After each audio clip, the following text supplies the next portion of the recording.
Welcome back, everybody. This is Night Flight. I'm Judith Krober, and today we have David Mathisen with us. Sorry about that.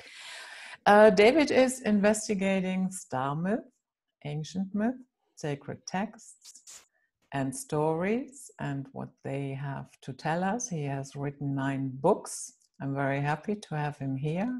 His website is starmyth.com. David, welcome. Thank you, Judith. I really appreciate inviting me on to Night Flight. Thank you for having me. Yeah, that I was circling around you for quite a while, and now finally it's happening. Oh, well, I appreciate it. I'm interested to hear how you encountered my work. Via Freeman. Oh, okay. You did an interview with right. Freeman, and then after that I subscribed to your channel. I'm not Thank saying you, yeah. that right away. I later on I stumbled on that interview, not right away when it came out, and I thought it was very interesting, and yeah, so I started to pay attention. Yeah, and then shout out to Freeman Brother Fly. I'm glad that you were watching and found yeah. my other research through that. So thanks for inviting me over, and I'm looking forward to our conversation. I always am interested to see what direction things will go, because everybody has a different perspective, and I'm really looking forward to. I've listened to a couple of your recent interviews as I was getting ready for the show, so I'm looking forward to discussing whatever topics you want to get into. Which did you watch? Oh, I listen. Mostly I listen. I don't I don't sit down and watch Yeah. too often, but I listened to your interview with Mark Devlin, who I really like his research. I met Mark in San Diego one time, actually at a little meetup with Greg Carlwood and Mark Devlin and Sophia Smallstrom, and that was a memorable night. And then I also listened to the one where you were interviewed on. Now I can't remember it was one that I was able to find on my, iTunes podcast. That was probably James Dives. Bartley, yeah? No, Dystopian Deep Dives. It was with a Okay. young woman. Yeah. So I listened to that one. So both of those two. That's it. Okay, no problem. So tell me, do you come from a family that liked to investigate, let's say, French topics? How did that start for you? No, not at all. That's a good question. I grew up in the San Francisco Bay Area in California, and that was before the tech boom. It was Silicon Valley, of course, started in the 60s and 70s. And actually, it was interesting, since we mentioned which interviews I listened to. You were talking with Mark Devlin about the freedom of the internet, and how it, YouTube used to be much more free. And that came up, and discussed that a little bit, and how, the idea that Silicon Valley used to be these rebels, the computer rebels against the corporate world. But actually, I wanted to jump in and say, but wait, not to criticize. I love that interview. Mark Devlin's work, very insightful, very great analysis. But have you heard of the work of Yasha Levine, who wrote a book called Surveillance Valley, which is a very, very important book, very, very worthwhile read. And he argues that the whole Silicon Valley experiment was not what we've been told it is, not this organic bubbling up of free spirit, but actually it was to impose methods of surveillance, and it actually took place during the wars of counterinsurgency in the 1960s, which were wars of counter-revolution, wars of counter-independence from colonialism, like the Vietnam War, where the leaders of Vietnam came to the U.S. and said, hey, we're rebelling against the French colonial oppression, just like you did back in the 1700s. Don't you want to side with us? And the United States said, I think we'll side with the French colonial system and squash that rebellion. So the argument was that these methods of how do you figure out who is against you in the population, which was very difficult to do in places like Algeria or Vietnam, where these counter-colonial, counter-imperialist revolutions were going on, matched right up with the early days of technology, and a lot of the systems were designed in order to do that. So just a depressing counter view, but if you're interested in that, I would definitely read Yasha Levine's book, Surveillance Valley, and maybe even invite him on, because he has some incredible research that he's done. So I don't know how I got off on that topic. Oh, you were asking me, oh yeah, where'd you grow up? I grew up in the Bay Area, which is, is thought of as this place of peace and freedom and love, but it's really a military, it's got a huge number of military bases, and it's an important military port. Yeah, my cat was just drinking my water that I had out to drink. Yeah, my co-host is here. Yeah, hello. That's very interesting.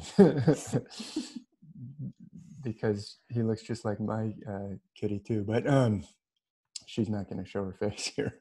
But I went into the military when I was 17. So I went to the U.S. Military Academy at the age of 17. I turned 18 a couple of days later, but I was in the Army for 11 years after West Point, and I was in the airborne, the infantry, and also at Fort Hood, where we did the Force 21, which was applying actually technology and networking to knowing where everybody was. So, which has, great advantages for situational awareness. And I was happily taking the Bible literally, and believing that everything that I was doing was to spread freedom. And like most people, I think, that join the military, they are, there is a reason for having protection against invasions and things like that.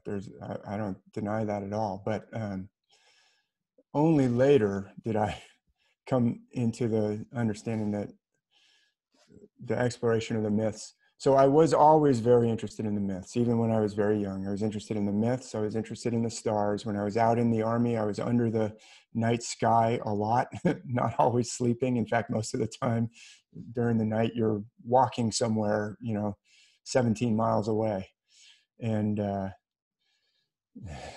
is remarkable. I need to get my cat over here and show you what she looks like. But anyway, only after I'd gotten out of the Army and my parents were going on a trip to Machu Picchu, I wanted to get my mother a present for this trip to Machu Picchu, and I got a book by Graham Hancock and Santa Faya, his wife, who's an incredible photographer and artist, and she took these pictures in this book, Heaven's Mirror, which has a lot to do with Machu Picchu. And it talks about connections to the stars, and it talks about precession. And so after I bought my mom that book, I said, wow, this Graham Hancock is investigating some things that I'm really interested in. And he talked about Hamlet's Mill.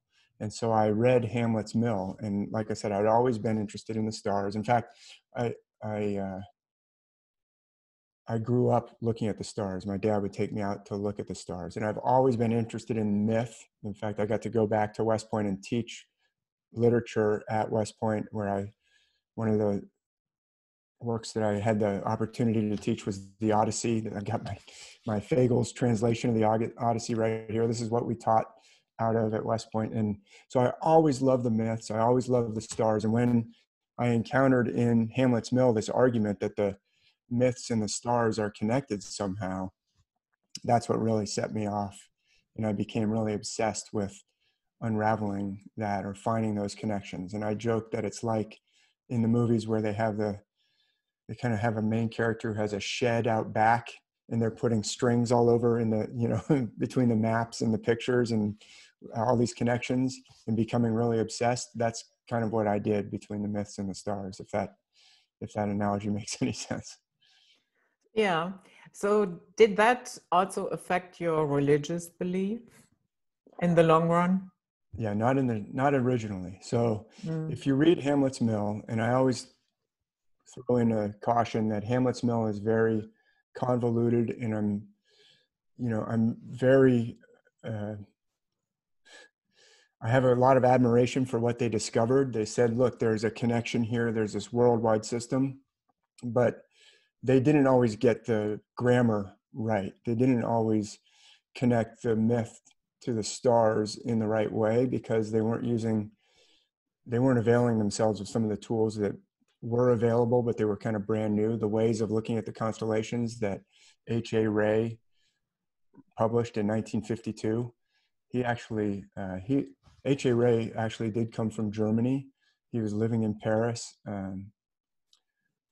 He actually went to Brazil, but his wife's father was a member of the Reichstag.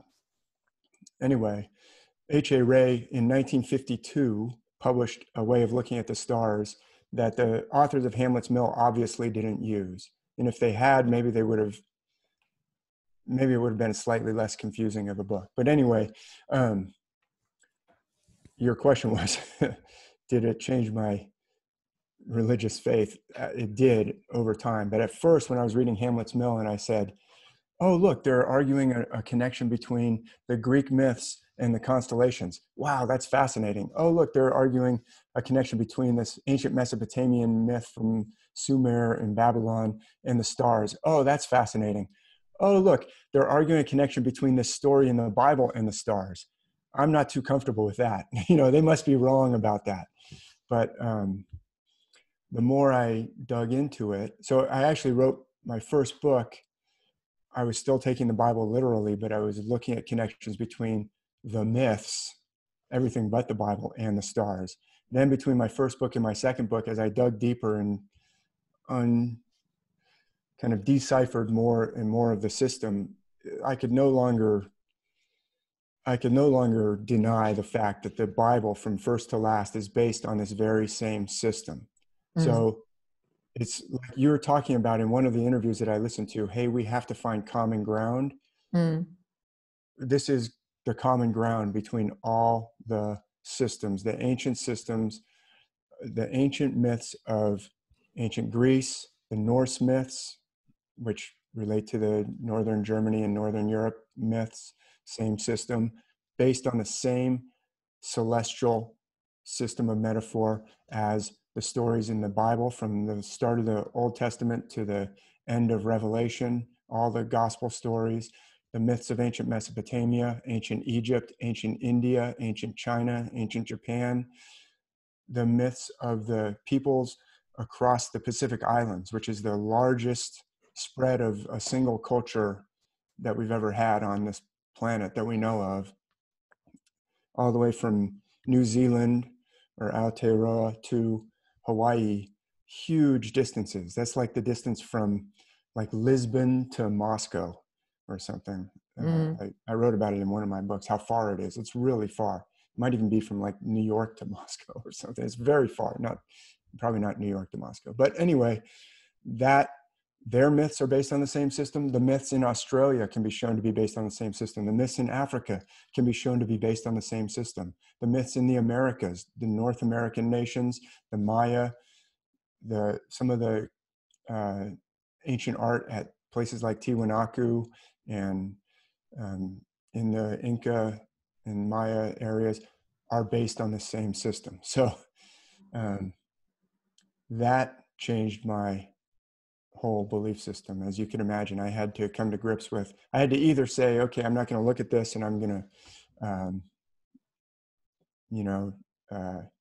somehow reconcile, figure out how to continue to take the Bible literally, which some people have tried to do. And they say, well, I still believe it's both literal and celestial. And I could give you some reasons why I didn't conclude that, but So I had to change my whole belief system. So I was taking the Bible very literally. Now I understand that taking it literally, I believe that taking it literally actually inverts the message. It turns the message upside down. Mm. Can you recall what was the first biblical story where you thought, oh, that is actually the same that I'm seeing in the myth? Oh yes, I can recall it very well because, as you can imagine, this is a pretty big deal for me. Mm-hmm. So Hamlet's Mill talks about they talk about a lot of different myths and they reference different Bible stories, but there's a couple places where they really try and go into the connection between the Bible stories and this system.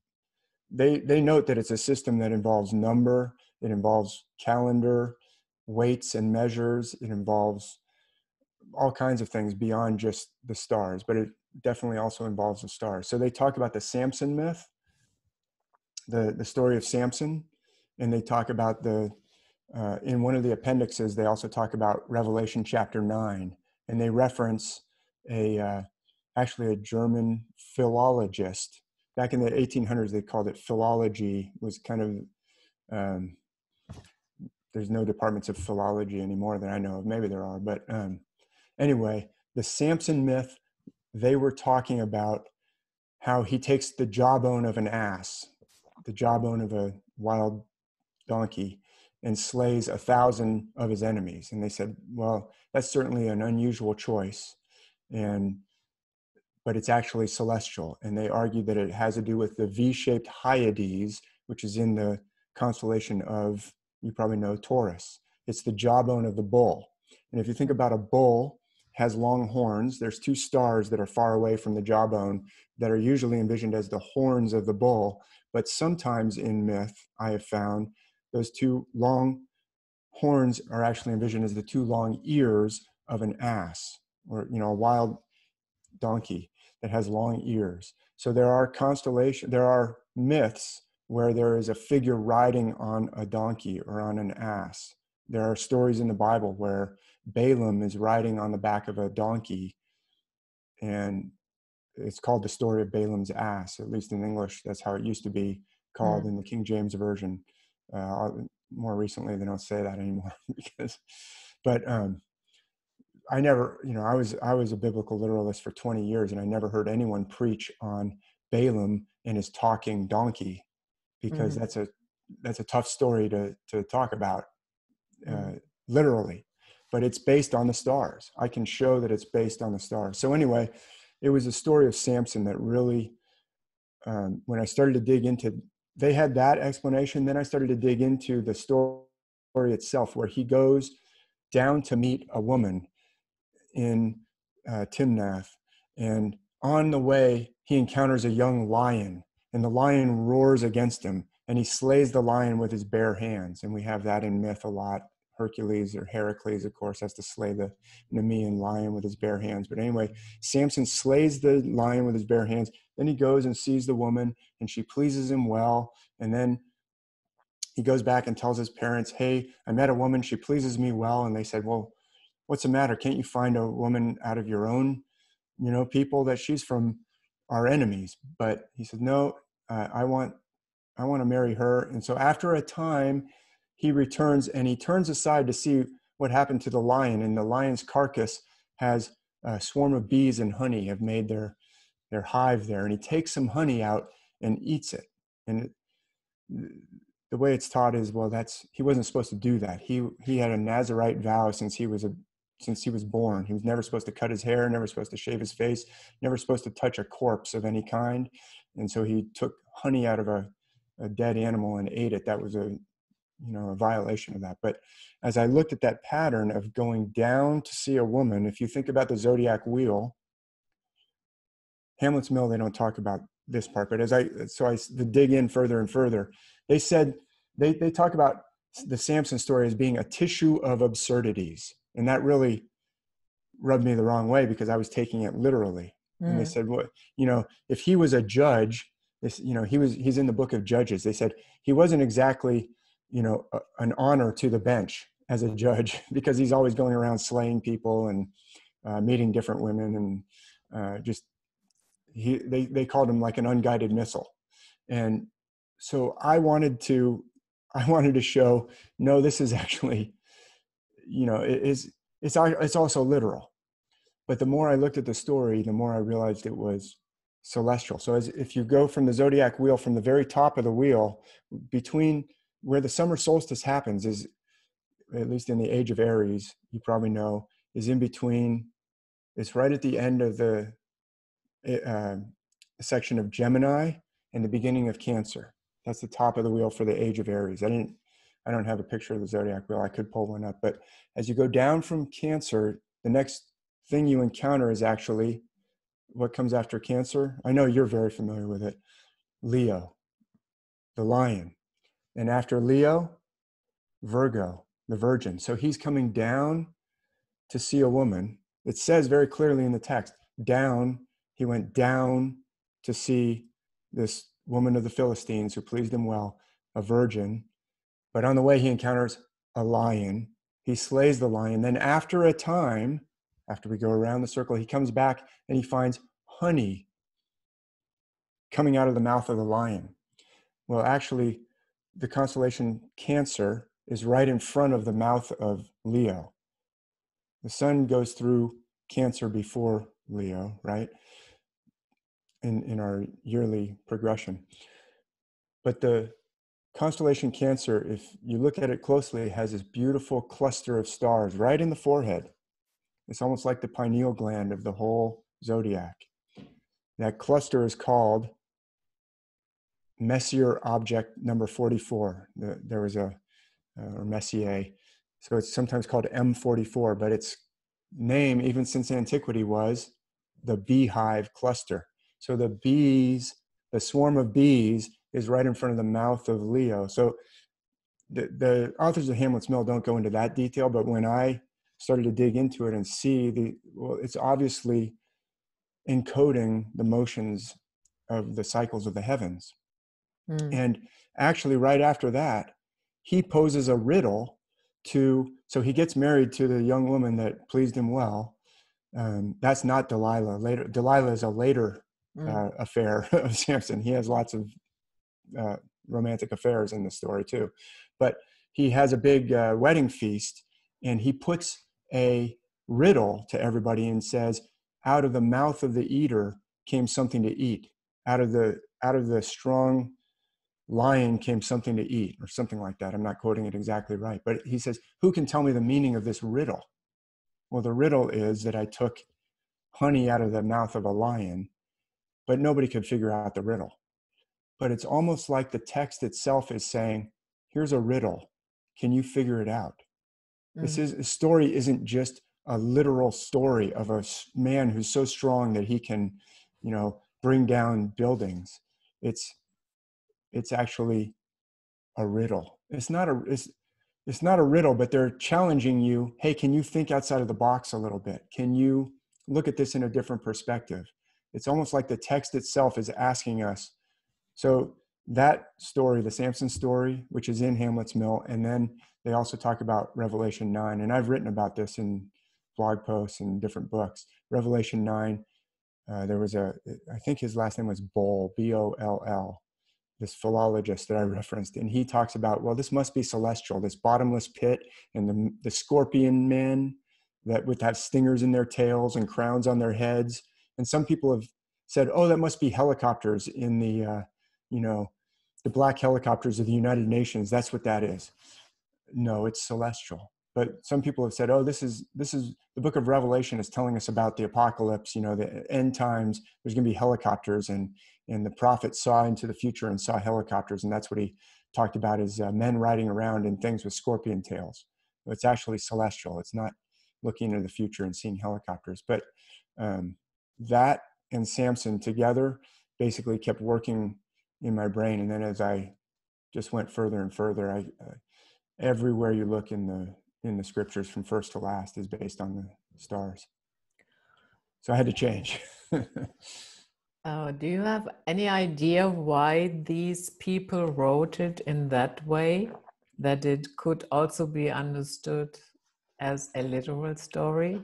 I mean, you Yeah, that's a good question. could have done it in a way, just come straight out and say it, what you mean. Have you figured that out, why they did it that way? Yeah, that's a great question, Judith.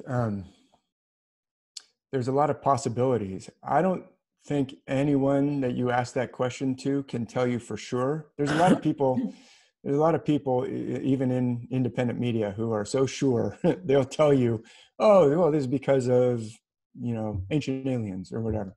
Mm. Or oh, yeah, I saw this ship and it was a Altarian ship. And I'm going, how do you know it's from Altair? Did it say on the side, this ship is from the star system Altair? But they'll tell you for sure. I don't think anyone can tell you, yeah, the Altarian flag. But the people who did this, or however it was imparted to humanity, are gone. We don't know. I don't think anyone can tell you for sure. I think there was a cataclysm in between the time of whoever built Göbekli Tepe and the later civilizations that we know of as the most early, like Egyptian, Mesopotamian, China, ancient India. So I'm not even sure that the ancient Egyptians could tell you why, because I think there was a cataclysm where there was thousands of years, or at least hundreds of years, that separated the originators from the inheritors of this system.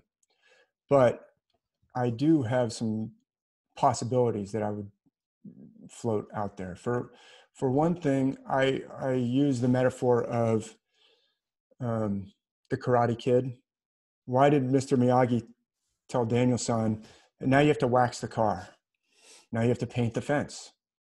Because if he just started telling him, here's how you're going to stop Johnny's kick. By the way, Johnny's a lot bigger than you. You're this skinny little guy who hasn't really grown up yet. Johnny is, practically a grown man, and he's a football player, and he's throwing some powerful windmill type roundhouse kicks. And if you put your arm like this, you'll stop it.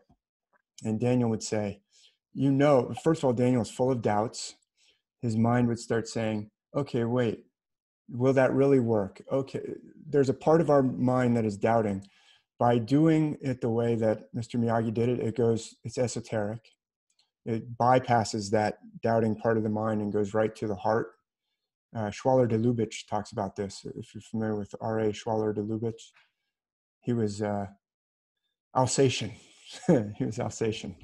And he wrote a book called Esoterism and Symbol. And he says it goes right past the mind and into the heart when you use the esoteric. You learn it before you understand it. So that's a way of teaching that we can grasp by saying, it's like this story. And then the light bulb goes on. Just like when Mr. Miyagi said, okay, now stop, now do wax, and the light bulb went on. Now do wax on, now do wax off, and he realized what it's really for. So the same way you can teach someone a story, and then you can say, now do you know what this is really about?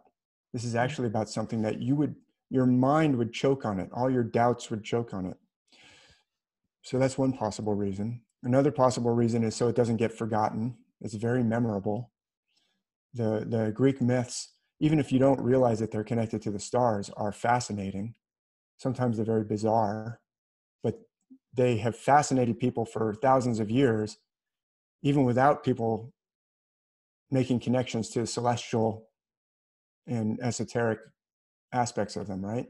Mm. Another possible explanation is this is a way of preserving it in case some tyrant wants to stamp out this knowledge. So you give it to everybody, but you only give the explanation to some people. And some people preserve the explanations, but they keep it secret so that it can't be easily stamped out by tyranny. So it can sneak under the radar. That's another possible explanation. There's probably 100 other possible explanations. I would say nobody knows, but I would guess that it has to do with some of those. And then the other explanation is, well, this was just for the elite, or this was just for the priests. This was just for the rulers, and we're not going to give this to everybody else. And that's a possible explanation too. And so some people might say, well, then what are you doing explaining it to everybody, Dave? Well, because somebody who is using it the wrong way, this was intended for positive. So a lot of times that explanation is brought out by people who say this is all part of a grand design to enslave humanity. The evil priesthoods and elites are just enslaving everybody. And so they have a secret system that you're not supposed to know about, and they keep it to themselves. And so my most recent book, I have it here too, I got a lot of props. My most recent book, Myth and Trauma, I address that argument because I find evidence that this system is actually positive in nature. It's uplifting in nature. Just like karate can be used, or kung fu can be used for protecting people and preventing tyranny and preventing bullies from taking over your town, but it could also be used to intimidate and oppress and bully people. The same thing with this ancient system. So I find evidence that this system is intended to uplift the people and encourage justice. And you can see that right in the texts. But even the texts themselves acknowledge that it can be used for oppressing and using it for injustice. And that's not its intended purpose, but the texts themselves acknowledge it can be used for that. And so why am I talking about it if this is supposed to be kept secret? Which, first of all, I was never given any secrets by anyone else who said, here's the secrets, don't tell anyone. Okay. I was happily believing the Bible was being literal and giving lots of money to the church, by the way. You know, I was giving my 10%. I had a friend who went through seminary, and I, gave money all through that time. And I'm not saying that to begrudge that. I was happy to do that. I felt positive about doing that. I was in the Army at the time. I had a nice paycheck. I was able to do that. And I felt good about doing that. And I'm glad that he was able to go to seminary and learn the things that he learned. But I had bought into the system, and I later discovered, wait a minute, all the things I'm being told are not necessarily, it's not literal. Okay. So one possibility is, it was to keep it from the people. Maybe so, but its intention was to benefit the people. That is very clear. The job of the king was actually supposed to protect the resources that were given by the divine realm to the land, including all the people. Those are resources that are given to the realm by the land. All those gifts and talents come from the gods in all the ancient stories. And you're supposed to protect that from like the oligarchs that want to take it and just have it for themselves and not benefit everybody else. That's what it's for. So if it's being used instead by oligarchs to take the things that are given to the people and oppress the people instead, well, that's a misuse of it. So, so I don't have any problem. In fact, I think it's important to spread this information because I believe it's being misused. I believe this system is being used to deliberately oppress people. So that's why you see these symbols popping up in operations that are intended to deceive. You see ancient symbolism used all the time. So if that makes sense. So it was a great question. I went off in some different directions with the answer. So when we look at these ancient myths, we have a lot of characters there. We have gods, goddesses, heroes, tricksters, a whole array of different characters. So how did that happen? That, for instance, we have Jupiter, Zeus, we have Aphrodite, it's Venus, we have Hermes, it's Mercury. How did that happen, that these planets were assigned to these specific characters? That's a great observation, Judith. And it is worldwide. So the characteristics of Zeus is he's jovial. Okay. And the word Jove, of course, is his name in Latin, or Jupiter, which some researchers living long before me have argued that means Zeus the father. Zeus pater is Jupiter. Zeus the father. He's jovial. Jove is another name for him. He's jolly. He likes a good feast. He likes to drink, but he has a short temper, and he has a thunderbolt, and he's very powerful. That same characteristics, we find it in Thor, or Thor, or Thursday. Yeah, Thursday, which is the same day as Jove's day, or in Jueves in Spanish. I don't know what it is in Latin, but anyway, that same day, the same God. And in fact, when the Romans got up to Northern Europe and they were fighting against the people of Germania, Tacitus writes about this, they immediately recognized their gods. They would say, oh, well, they call Hercules this. They call Mars Tu or Tyr. Tuesday is, so they immediately recognized it. The ancients knew that the gods were the same. So it's a good question, and it's around the world, by the way, which I'll show you. I've got some visuals to share as well, because sometimes talking about it doesn't, people who don't want or have a hard time accepting this argument will say, well, that's ridiculous. But it's much easier to see it, to show it. So the system itself, I would argue that what happened was we have a worldwide system in effect, some ancient worldwide system. In fact, my second most recent book I call The Ancient Worldwide System, where these specific constellations have specific characteristics that are associated with those constellations. And the characteristics come from where they are in the cycle of the year, the cycle of the month, the cycle of the day, where they are in the heavens, and also some of the characteristics of the constellations themselves. I'll try and show a couple of those with the visuals.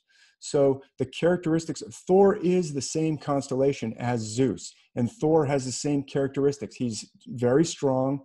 He has a very short temper, but he loves a good feast, and he's really jolly. And when he's in a good mood, no one you would rather party with than with Thor, but he's also who you don't want to have get mad at you, because he'll throw his hammer before he even, stops to ask why you said that.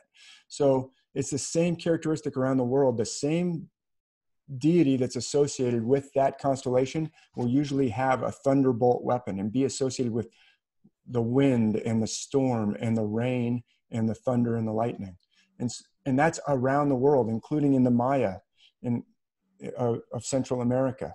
So it's the same. In fact, there's a figure called Huracan, and there's a figure in Norse myth called Hyrrokin, which is almost the exact same word, and they're associated with the same constellation that has to do with storms and winds and lightning.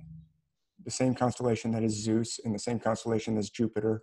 And so I think what happened was we had a worldwide system. There was some kind of cataclysm, and all the different peoples of the world, that wherever people ended up, they have the pieces of this system that was very ancient, and now it looks different everywhere, but it's all part of some ancient whole that was at one time connected. Does that answer your question, or is that no, it's okay. So we have Carl Jung, who once said that these archetypes are primordial images that are ingrained into humanity, and that all of us, we can take on the role of the trickster, the hero, the nurturer, whatever. Would you agree with that? Yeah. So I don't want to criticize any other researchers. Jung has some problematic parts of his personal history, I would say, but certainly very brilliant and insightful, and looking at the same evidence that I'm looking at, saying, look at this trickster here, has the same characteristics as trickster here, and it's related to psychology. I agree with all of that. And now he's trying to explain it. So he has to explain it somehow. And he says, well, it comes from a collective unconscious. Actually, I don't disagree with that possibility that we have a collective unconscious. In fact, I think there's evidence that there's some part of us that is connected to other people in ways that you can't explain. Where I'm thinking of my friend who lives in another state, and an hour later the phone rings and it's my friend who I haven't talked to in months. And I say, hey, you're not going to believe this, but I was just thinking of you this morning. Oh yeah, right. Whatever. I was just thinking of calling you. Oh yeah, well, I called you first. Don't use that excuse. No, I really was. Somehow your subconscious is connected. It doesn't make any sense by the conventional paradigm of physics or anything else. So all this to say that I agree in large part with many of the things that Carl Jung was arguing. I think there is a collective unconscious. I would add in, however, that if they're all connected to the stars in a system that is actually there are some like improbable aspects where you would say it is not likely that two different cultures came up with that characteristic for that constellation. In fact, that constellation is hard to pick out already. It's very unlikely that two different cultures without any contact with each other would pick out that constellation the same way. And then ascribe to it the same characteristics. Oh, it's jolly. Oh, it has a short temper. Why? So I think there was so Carl Jung doesn't get into this. But I would add to what he is arguing by saying, yeah, Carl Jung didn't also know that they're all connected to a celestial metaphor. And that argues for some sort of connection even beyond a collective unconscious, which is probably an ancient culture. And there's other evidence that there was some sort of ancient connection around the world where you have, the ratios of the pyramids, the proportions of the pyramids in Mexico or in China or in Cambodia being similar to the proportions or the same as the proportions in Egypt, or you have these same artistic patterns around the world. I would argue that goes beyond, you could explain it with a collective unconscious, but I would say is most likely some ancient culture that was destroyed. Yeah. So yeah, no, but Carl Jung's application of it to psychology, because I believe this, one of the main things that myth is doing is teaching us about reconnecting with ourselves. And we do have all those characteristics within ourselves. So I do agree. Actually, I started off being kind of negative. I mean, I agree with that take, but I don't think this just bubbled up. What I disagree with is the way it's usually understood that, well, this just kind of bubbles up in everybody's unconscious because of psychological similarities everywhere in the world. And therefore we all come up with myths that echo one another. You would not expect a way of seeing a certain constellation to just bubble up because of psychology. And then that constellation to have the characteristics ascribed to it. Oh, that constellation is always associated with beauty. Why would that be from culture to culture to culture to culture? I disagree with that aspect of the way Jung's work is sometimes applied, but I think I actually have to say, he's looking at the same evidence I'm looking at, and I applaud, trying to figure out how did this come to be. And so he's proposing a possibility of how that came to be. And that's just what I'm doing too. So that's a great question. I haven't actually been asked it, but it's a great question. Before you start showing us the images, I have one last point.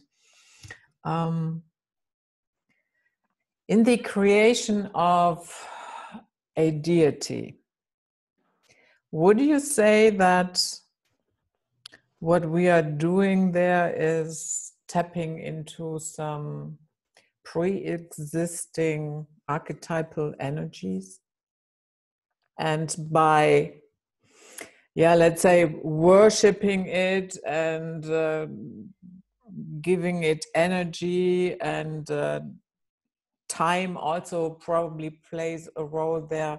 Is that how it gets momentum?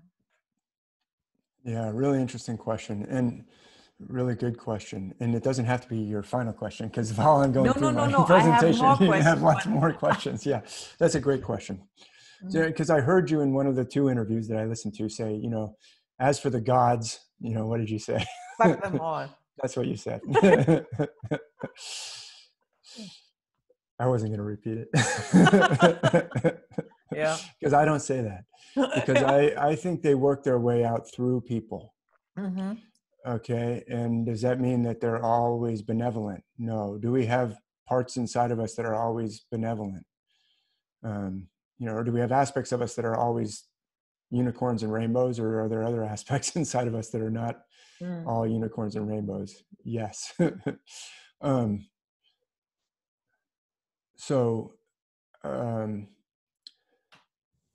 Like if the sun is a deity, I wouldn't say fuck the sun because it gives us all the things that grow that we eat are given life by the sun. But the question of No, are the gods I real? didn't Yeah, mean that no, I know aspect. you don't. I know you don't. I'm just saying your question brings up this question of are the gods real? See, and I think yes. And someone who's Freudian or Jungian psychologist might say, well, yes, they're real because they're really psychological aspects of ourself. And the more we give power to them and then enable others to give power, and then it all kind of builds something that comes from us. I guess the question is, are the gods external to people? And I don't know for sure, but I suspect, yes, there is an invisible realm. In fact, I'm pretty sure there is. But when, like in the Odyssey, this is one of my favorite texts from ancient times. When Odysseus is going on these different adventures, and some have argued maybe he's just making this all up as a big story. He gets to this land that has rescued him and they say, well, tell us about yourself. And he starts talking about the Cyclops and his encounter with Circe and his encounter with, maybe that just all came from his own storytelling because he is the master cunning artificer who comes up with, but either way, in the stories, he says, well, I was heading towards Circe's house to find out what happened to my crew because they didn't come back. And along the way, I was stopped by Hermes. The god Hermes appeared and said, Odysseus, where are you going? Oh, I'm just going over there to see what happened to my crew. Well, do you know what's going to happen to you if you go in there? The same thing that happened to them. You get turned into an animal and you'll stay there forever. Now, we could have all kinds of psychological, we can become, we could just live as an animal. That's a good psychological interpretation of that. But what about this Hermes that stops him and says, stop, Odysseus, you need some help from the divine realm if you want to, because Circe is a goddess, and you're not going to, you, a mortal, against Circe, a goddess, you will lose, she will win, and you'll be there with your crew forever, end of story. I will help you. And Odysseus's big difference from his crew is he's attuned to the immortal realm, the divine realm. Now, where is that coming from? Is it coming from his subconscious? Freud might say we have a subconscious, and that's Odysseus's subconscious waking him up and saying, just a minute, wait a minute, my crew didn't come back. Wait, I better think. Well, if that's the case, that's fine. We have to listen to that. Or did it come from an external deity or deity? What's the difference? If it comes from our subconscious, if it comes from outside, I think the gods work through our subconscious, or when we get in touch with our higher self or our deeper self, that is how we hear the voices of the gods. And if we pay attention, that's how we get inspiration. It's like, how does an artist, musician, sometimes will describe, I don't know where the song, it just came to me. I was like inspired. I don't know where the song came from. And you could say it came from the realm of the gods. In fact, at the beginning of the Odyssey and the Iliad, the poem says, speak through me, muse. It comes from outside, or it comes from the divine realm. I think we channel that divine realm through the subconscious or through the unconscious. So when we're listening to, when we get in touch with our deeper self or our higher self or our divine self, that's how we get in touch with the realm of the gods. Is that realm real and external, the invisible realm? I think there is evidence that it is. It is, because how do I explain that phone call example that I gave you, where a friend calls and I had that thought, well, my subconscious somehow knew my friend was going to call. Well, how did my subconscious know that? I don't know. And there's more The kind of Buddhists uncomfortable. would say because space, not out there space, Mm-hmm. but the space that we all share has all Yeah. information. And Yeah. sometimes you tap into that, willing or unwillingly, it doesn't really matter. And that is how things like that happen. Yeah. So I think there is, yeah, well, and I agree with that.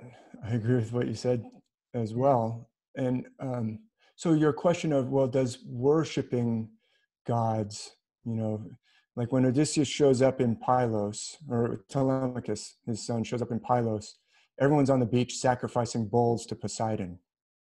Mm. And then they roast the flesh of the bulls, and the savor goes up to the gods and makes them happy. And that Okay. is exactly where I have my problem. Yeah, I And know. That's why I brought any it up. deity that, Yes. no, no, no, Now, no, sorry. well, no, I know that. I know you don't like Demand that. sacrifices of Right. living beings, Yeah. sorry, Yeah. not my Yeah. dude. Yeah. I know. And so that's why I'm bringing it up, because I think that's at the heart of your question, or that's the issue that you're trying to No, get that was to. not the, Oh, but okay. can, are you, By giving them power, or are we giving them power? Right. I think the gods need to be respected, but I do also think that they work their way out through people. mm, And can Athena and Hermes help Odysseus throughout the Odyssey, mm, and they work their will out through people. And the last thing I'll say about the sacrifice of the bulls is, what do they do with those? What do they do with the meat after they roast it? Well, the people eat it. yeah, me, not You me. know. Okay, so you don't eat meat. I went for about 5 years. I didn't eat meat, but now I eat meat again. Mm, But so the food is sustaining the people. Ultimately, the people are eating it, and mm, I think the gods work their way out through people. So, mm, um, it's a deep question you asked, and it has to do with these questions of, well, what are these bad people who are using this system? I think that's also what you're bringing up is, well, are these people who are trying to oppress other people, using energy to make their designs and their schemes more successful? mm, The answer is probably so. Just like if you learn Kung Fu, you can be more successful. mm. Are you familiar with Sevan Boma? Yeah, I'm just familiar in terms of seeing him on podcasts and things like that. So Okay. I can't really address easily. I, I, I Why, probably should be more familiar. because somehow that is was part of my question without Mm, mentioning him, but I listened to him once and he explained that if there are, let's say, thousands, maybe millions of people who are giving their energy to a type of deity, who are praying, who are on their knees and what have you, he said, after a while, you can rest assured on the astral realm, there will be a deity like that walking around. So that was the part of my mm, question. mm-hmm. Are we participating in that creation of a deity? That was actually, Mm. maybe Yeah, it's a very interesting question. I mean, um, what I'll say, Judith, is what I say about a lot of things. I have found for sure a connection between the stars and the Mm, myths. mm, Everything beyond that, what does it mean? Where did it come from? How do you apply it to your life? How do we apply it to political and economic questions? We can all argue about. And I think we should. I think arguing in a civil and positive way of listening to other people's analysis and evidence is always positive. Arguing isn't always negative, but I can show for sure that the myths are based on the stars. Does mm, that mean that the gods are real? or that we create the gods, or any of those questions, is we can debate that. I've got, my opinions from, I've been looking at this for about 10 years. I haven't figured everything out. And in 10 years, I'll probably believe different things than I believe now about them. And you can see that progress even going through my books, or if you go reading through the blog posts, you can see years where I wasn't eating meat. You can see years where I was talking from a more anarchic libertarian perspective, which now I'm very the other way. I'm not anarchic and libertarian. I think a lot of the things that are being taught in independent media, a lot of the sometimes a lot of the like truisms that everybody believes, oh yeah, we got to get rid of government, actually enables oppressors. I think oppressors would like nothing better than to get rid of government, like banks. Banks would love to run everything and not have any government to oversee them, let's say. Or food producers would love to have no government to oversee how they produce food. Well, some would. But anyway, all that to say is, I can show for sure there's a connection between the myths and the stars. I do believe that the myths are positive. I don't believe that all deities are negative, but you do want to be very respectful of this power. This is real. This stuff is real, or people wouldn't still be using it. This is real stuff, and it's thousands of years old, and it's talking about actually very positive things, like we mentioned at the very beginning, overcoming trauma. That's what is one of its central messages, is overcoming trauma and reconnecting with self. And when you reconnect with self, you can get those inspirations from wherever they come from, whether you want to say it's from my subconscious or whether you want to say it's from the gods. I don't really care how you label it. But to live up to our full potential, we don't want to be divided against ourselves. And that also plays out, what plays out inside of us also plays out in a societal and political and economic realm. And I would argue it probably also plays out in an invisible realm as well. I think there's evidence of that what's going on inside of us, what's going on outside of us in the physical world, and what's going on in an invisible plane are all somehow interconnected and interwoven in some way. Okay. How's that? How's that? I tried to anger everyone with my answer. No. So please, you've got the floor. Okay, great. Well, I'll show you some, I wasn't, you said how just show some evidence that the myths are based on the stars. So I said, okay, let me see what, I'll try and show some things that are different than what I've shown to anyone else. I always try and do that, because really you can never run out of ancient myths. It's really unlimited. Let me make sure I've got everything set to go. Night flight, here we are on September 26th. And I'm going to go right here, and now I'll share my screen. Let me know if you're able to see it yet. All right, are you seeing a screen? Yes.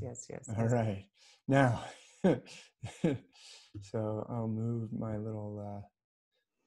Is that Judith? Yes, I wasn't sure if you would know, but that is Judith. You have to be very careful when dating someone named Judith.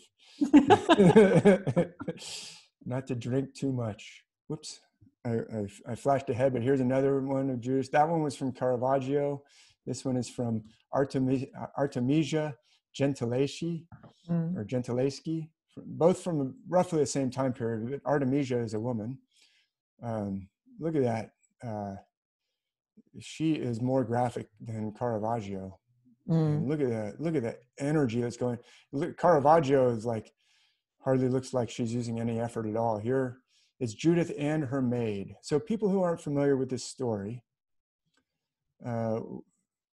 what happens? Well, Judith goes with her maid to the camp of the Assyrians, and she basically seduces the general whose name, do you know his name? Yeah, it slips my mind, but I know that I know, but just I Yeah, no, can't. that's okay. It is Holofernes. Mm, Holofernes. exactly. Yeah. And, she puts on her most beautiful attire. They describe, all the Assyrians are just entranced by her beauty, as is the general. And eventually he gets drunk and passes out on his bed. It's described specifically as a canopy bed. We'll get to that in a minute.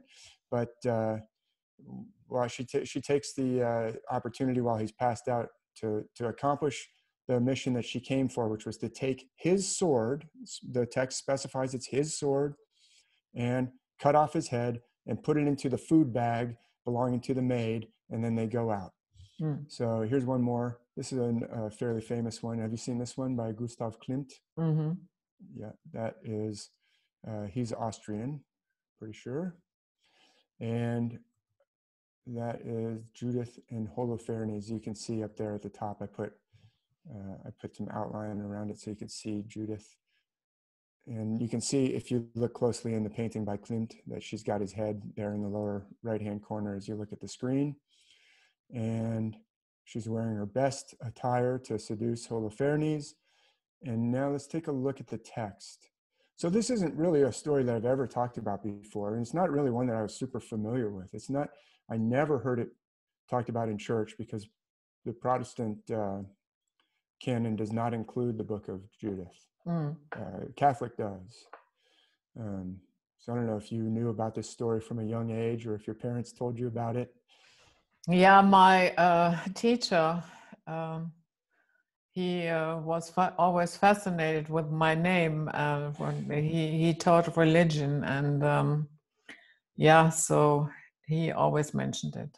Yeah, you can read the whole text online, or it's a very rich with detail story. So here's part of the text this is chapter 13.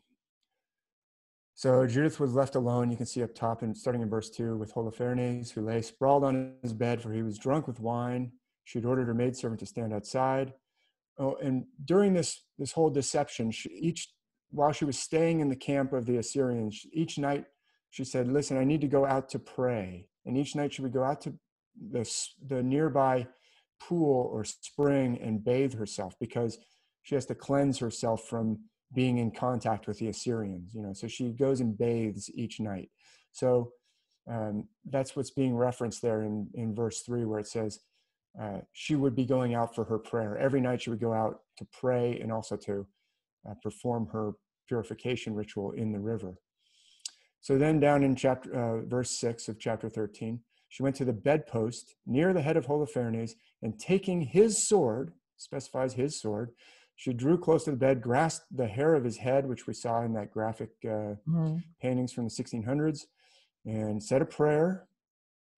And then with all her might, she struck his neck twice, cut off his head, rolled his body off the bed, took the canopy from its posts. So it's a canopy bed with 4 posts. Mm-hmm. Soon afterward, she came out and handed over the head of Holofernes to a maid, who put it into her food bag. Then the two went out together for prayer, as they were accustomed to do. So no one, since they've done this on the 2 preceding nights, nobody questions, oh, I guess they're going out to say their prayers, and that's what they go down to the river and wash up.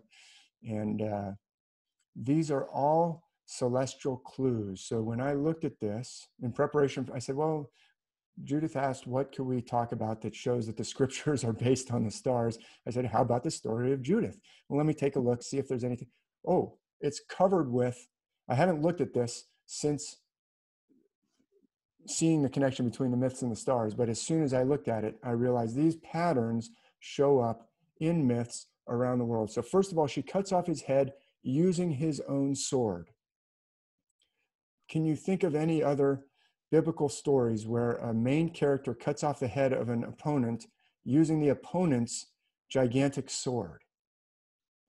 The opponents, no, I was Yeah. thinking along the lines of John the Baptist, but that Yeah, he loses his head too. We'll talk about him in a little bit. Good connection, but and by a woman also in that case too. So Judith chapter 13. let me show you the, I got a little ahead of myself. Keep thinking of who uses their opponent's sword. These are the stars of the region, a very important region of the sky that contains the brightest part of the Milky Way and contains basically the lowest part of the zodiac, the turning point of the zodiac, where the sun, the days go from getting shorter to starting to go back upwards. And it's in between Scorpio. If you look down at the bottom, you can maybe make out the shape of Scorpio right at the bottom of the Milky Way and Sagittarius. But above there, these are the constellations that we're going to concentrate on. I'll show you who else takes a sword from his opponent and uses it to cut off the head of his enemy. But those are the stars that we're going to look at. So if you go straight up from Scorpio, if everyone looks at the bottom of the Milky Way, right where it intersects with the Earth, the horizon, now we are in the northern hemisphere. You can see Scorpio laid out there with Antares, bright orange star. If you keep going straight up from Scorpio, you'll see above is Ophiuchus, and then above that is the constellation Hercules, who I'm now going to outline and highlight. So that's the outline of Hercules. I've altered it slightly to what is in Stellarium. I've made the sword look a little bigger. There is a star at the end that I'm connecting to. But Hercules is sometimes envisioned as wielding a club, in other myths as wielding a very large sword. But can everyone see that's a big weapon that Hercules is carrying over his head? Okay, it's a giant sword. Well, there's another biblical story where someone uses a giant sword. Let me see if I have it next. Oh, to cut off the head of an opponent. So I keep getting ahead of myself. Sorry. Right below Hercules, I've now outlined Ophiuchus. Not as many people are familiar with Ophiuchus, extremely mythologically important constellation. The name means the serpent holder. Yeah, I'm actually, my son, in traditional astrology, my son is in Sagittarius, but according to this, then I'm the last day of Ophiuchus. Ophiuchus, very important constellation. And why isn't it included in the zodiac, the 13th zodiac sign? Sometimes people talk about it, but that's very interesting about your son. So you can see that foot. One foot goes down in between Scorpio on the right as we face the screen and Sagittarius on the left of that forward foot of Ophiuchus, the longer foot that sticks out into the Milky Way. In fact, there are some stories where the character associated with Ophiuchus is standing 1 foot in the water, 1 foot on land. And you can see why, if the Milky Way is sometimes envisioned as a water feature, either a river or an ocean or the edge of the ocean. So you see how Ophiuchus has 1 foot in the river? Well, in between that foot, the path of the sun goes through that foot. So Ophiuchus could be a zodiac sign, but isn't. We can talk about my theory as to why that is. And it's important. But so Hercules figures will sometimes be envisioned as battling with Ophiuchus figures. And so let me write in the name Ophiuchus. So you can see there's Ophiuchus. So now I'll show you the biblical character who also cuts off his opponent's head with his opponent's sword. That is someone slaying a giant. You know who that is? This is a painting by Peter Paul Rubens, who is one of the most important Flemish Baroque painters from Flemish region of Europe. So you're familiar with all of these regions. I only read about them, but you know all of them. Peter Paul Rubens, this is David slaying Goliath. So after David knocked Goliath out with his sling stone, you can see where the sling stone hit Goliath in the forehead there. Then the text actually says David ran up to him, took Goliath's own sword, and cut off his head. Now look at the outline of David. I've shown this before in other. Oh, yeah. But look at that outline now, compare it to one of those two constellations. Which one looks like David? Which body position looks like David? Which one has a legs like with a deep lunge and a sword over its head? Well, obviously Hercules. Hercules has a square-shaped head, a sword brandished menacingly overhead, a huge sword. So in this case, it's the sword of Goliath. And David cuts off the head of Goliath, just like Judith she takes the sword of Holofernes, or Holofernes, I think is the right way to pronounce it. You hear it pronounced different ways, but Holofernes, she takes his sword from the post of the bed and cuts off his head. Now, it might not be super obvious, but Ophiuchus is a very versatile constellation in ancient myth. You can see its shape has this kind of a tombstone shape, or a obelisk in the center, and then two serpents on either side. It's kind of an oblong rectangle with a triangle on top. That plays the role of a giant in many myths. It would play the role of a Jotun in the Norse myths. A lot of times a Jotun. Thor is always smiting Jotuns, right?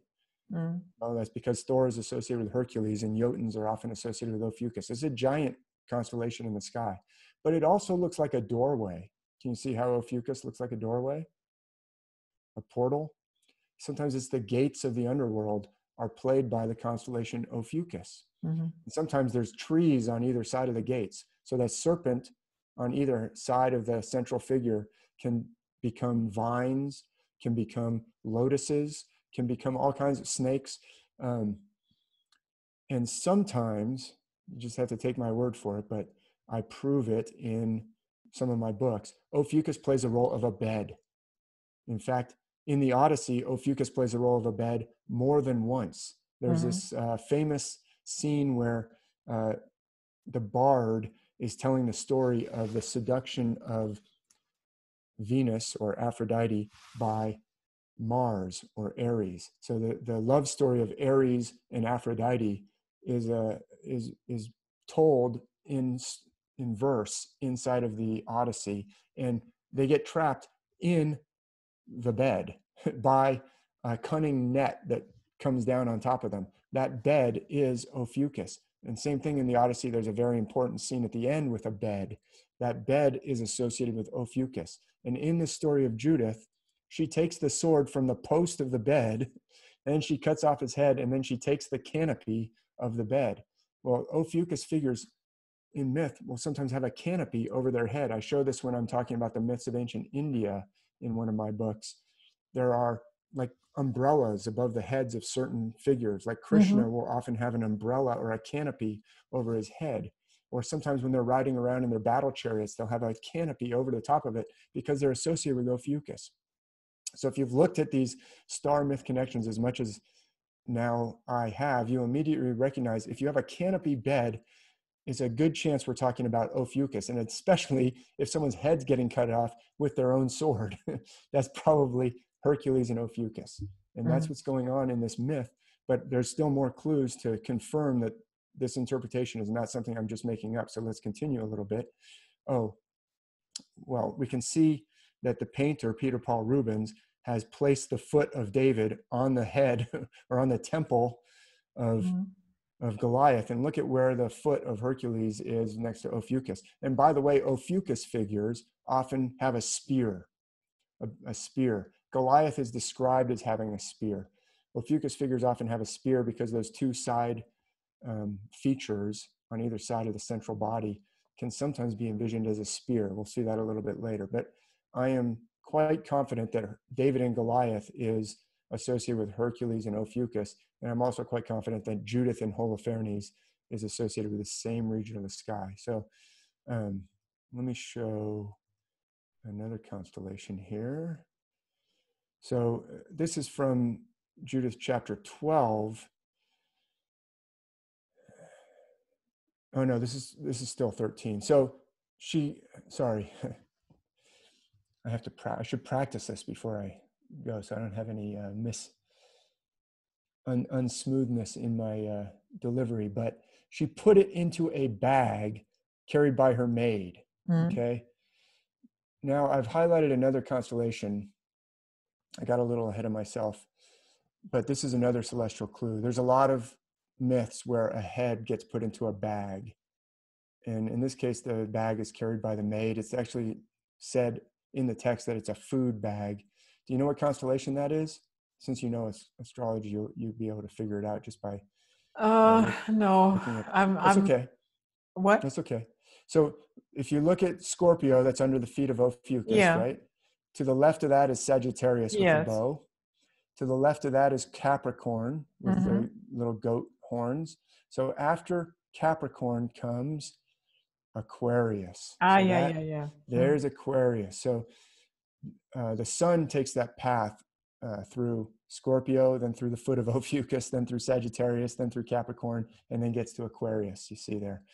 Aquarius is usually envisioned as holding a pitcher of water. You can see, so Aquarius is pitched forward. Look at the body posture of Aquarius, also pitched forward, somewhat like Hercules, but almost like he's falling forward, and has a distinctive front leg that's very straight, and then is holding this pitcher that's pouring down water onto the southern fish. I didn't highlight the southern fish, but we'll see it later. That pitcher with water is usually identified as a pitcher with water, but it could also be a satchel or a bag, and it could be a bag holding someone's head with blood still coming down out of it. And you might say, well, that's a bit of a stretch, but actually we see this in other myths. We see this in the Gilgamesh myth. Some of the most ancient texts that we have available, Gilgamesh and Enkidu go off into the cedar forest and they slay a giant guardian of the forest named Humbaba or Huwawa. And they put his bag, Gilgamesh says, Enkidu, put his head in your bag. Just like in Judith, she has her maid put the head in her bag. And in Perseus, a story where he goes to slay Medusa, he has to put the head of Medusa in a special bag that was given to him by the god Hermes because her hair has venom. So he has to put it in a special bag called the kibisis, or the kibisis bag. And it's also, there are ancient texts that say it's called the kibisis bag because he also puts his food in there, which is really interesting because in Judith, it's a food bag. So, and I've talked about clues that this Aquarius is carrying a severed head in some myths in some of my other books. So there's another celestial feature, I think, that we see in the Judith story that we see in other myths around the world. But also this is in Judith chapter 12, that part about how she always goes down to the river to bathe. Down in the earlier verses up there, she's saying, well, I can't eat your food, Assyrian food, that would be a scandal for me. And each night, can you please let me go pray so that I can, cleanse myself? And she bathes herself in the valley of Bethulia. She's from Bethulia, which actually some linguists have said that actually means virginity. The name Bethulia means virginity. So there's a whole nother layer of the story. She's protecting the town of Bethulia from the Assyrians. But she goes and bathes at the spring of the camp. Well, that's another celestial pattern that we find very, very often in myths around the world. And that has to do with the constellation that I just highlighted there. In between Aquarius and Ophiuchus, I just highlighted the constellation of Sagittarius. Now, and it's an interesting point. I know you know a lot of astrology, but a lot of even people who know a lot of astrology don't actually know the celestial outlines. It's like we don't get taught how to find them in the sky. It's like this knowledge is not taught to us. In fact, we're usually given very bad outlines so that it's hard to find the constellations. But there's Sagittarius. Now, remember what I said about the Milky Way can play the role of a lot of things. It could be a pillar of fire. It could be smoke rising up from a giant conflagration, but it is often a river or a waterfall. It could be lots of different water features. And the widest part, that Sagittarius and Scorpio and Ophiuchus are right around the widest and brightest part of the Milky Way, is often envisioned as a spring or a pool or a place to bathe. And so we have beautiful goddesses bathing in springs in many myths. Beautiful, like Aphrodite bathes in a grotto in the Iliad and in the Odyssey. Actually, after she gets caught in that bed with Ares, she goes off to be bathed by her nymphs in her grotto on the island of Cyprus. It tells us that in the text. Artemis, we'll talk about in a second, the goddess Artemis or Diana, bathing in a pool, when she's seen by Actaeon in the Odyssey, when Odysseus finally makes landfall for the first time, he startles a princess and her friends. The princess Nausicaa and her friends are doing the laundry by the river, by a pool. So this is a very common pattern in the beautiful constellation of Sagittarius. These constellations can play a male figure or a female figure. Mm-hmm. In some myths, Sagittarius is a male figure, human or god. Like Sagittarius is associated, I would argue, with Apollo in a lot of times, but also with Apollo's twin sister, Artemis or Diana. Sagittarius plays a male figure and a female figure. Hercules even plays female figures, just like in Judith, when she takes the sword and cuts off his head, I would argue she's definitely associated with Hercules. But usually when she's going down to bathe in the spring, she's associated with Sagittarius. In the text elsewhere, I didn't put it in, talks about when she puts on her beautiful clothing, she even puts on a diadem or a tiara on her head. That's actually in the text. And if you look at Sagittarius, it has a distinctive kind of feather, like in the 1930s, women would wear like a tiara with a big peacock feather or something on the top of it. So I would argue for sure she is associated with Sagittarius when she goes down to bathe by the river. And there's your river, the Milky Way. So here's a picture of me back in 2017 in Boston, next to a vase, which has some of my, I'm so impressed with this artwork. It's some of the most beautiful artwork. This is a bell crater. It's called the Bell Crater from the Pan painter. And I've shown this in some other interviews before, but it's really one of the best examples. And it does match up with what we were just talking about with Judith, because this is a scene of Artemis slaying the unfortunate hunter Actaeon. He's a young prince. He's out hunting. He's done hunting. He strolls through the woods. He accidentally stumbles upon the goddess bathing, just like Judith would go bathe. Well, he sees the goddess bathing and she doesn't like that. And so she turns him into a stag or a deer, and then his own hounds devour him. But can you see, and I show this a lot, so people may have seen this before, but it's really, I think, one of the best examples of how the ancient artwork really matches the stars. There's the constellation Sagittarius. That's the stars of Sagittarius. Look at the body posture. Look at where the bend in the knee is on the ancient artist's artwork and the constellation itself. That ancient artist has gone to great lengths to make these connections, the parallels in the artwork to the constellation. Look at the angle of the bow in the goddess Artemis and in the stars in the sky. And even, I like to point out, this feature, I think that feature that I'm pointing to with the red arrows is why Judith in the story puts on a tiara. In the ancient artist's conception, the artist has given Artemis like a scabbard or a bow or something with a tassel on her shoulder there, right in the right correct position. So lots of the artwork itself matches up. So this is showing, it's not just in the Bible, it's in the ancient Greek stories. It's around the world. I could show this over and over around the world. So let's see, what do I talk about next? You mentioned John the Baptist. Here's a picture of John the Baptist. This is the scene of the baptism at the River Jordan.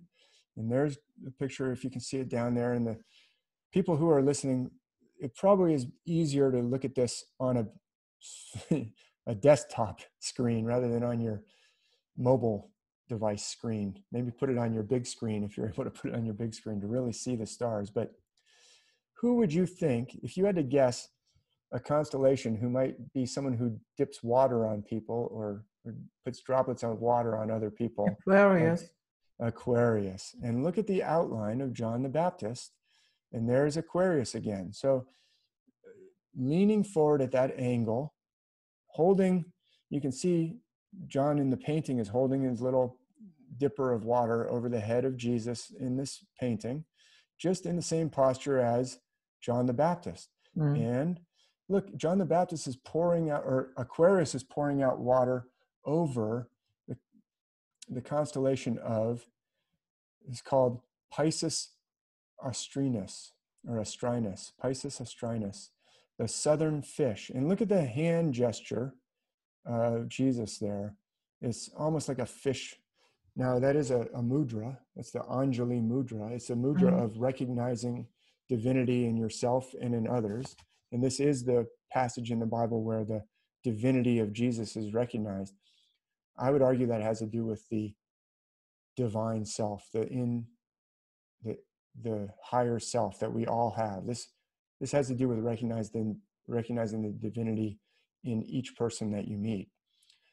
But you can see that this is a celestial looking painting, because this scene, I'm going to show you how this scene is definitely based on the stars. Some people might say, well, you can't prove that with a painting. You're probably right. This painting was done in the 1600s or 1700s, but we can prove it from the text itself. But do notice that in the painting, look above the figures of Jesus and John. Do you see the clouds? The distinctive look of the clouds? There's the Milky Way again, which that rift in the clouds, in the brightest part of the clouds, is definitely evoking the Milky Way. When you see the clouds painted that way, usually you will find figures that are near the Milky Way painted next to them. And even inside the clouds, it's kind of hard to see, but if you have this on a bigger screen, you'll see the dove descending over the head of Jesus in the painting. That's described in the text. The Holy Spirit descended like a dove.